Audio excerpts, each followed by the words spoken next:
মোস্তাকুর রহমান তাহিদ, সম্মিলিত শিক্ষার্থী জোটের পক্ষ থেকে প্রার্থী।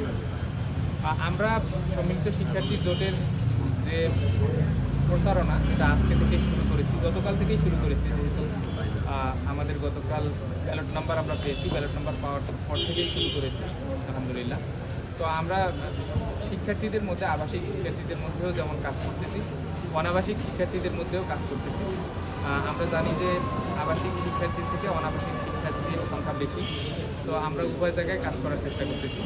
এক্ষেত্রে পোস্টার লিফলেট বিতরণ সহ সার্বিক কার্যক্রমগুলো যেগুলো আচরণবিধিতে আছে, এগুলো সবগুলোই আমরা কাজ করার চেষ্টা করি। আজকে কোথায় কোথায় পরিকল্পনা আছে? আজকে কলা অনুষদ ভবন, এই যে কাজী নজরুল ইসলাম অডিটোরিয়ামে সেমিনার আছে রাষ্ট্র কী এবং কেন এটা সম্পর্কে, এটা শেষ করে আমরা কলা অনুষদের দিকে যাব। কলা অনুষদ থেকে ঘোরাঘুরি, তারপর কৃষি অনুষদ যাব। অনুষদ বিল্ডিংগুলো ঘোরাঘুরি করার পরে আমরা বিকেলের দিকে অনাবাসিক মেসগুলোতে যাওয়ার পরিকল্পনা আছে।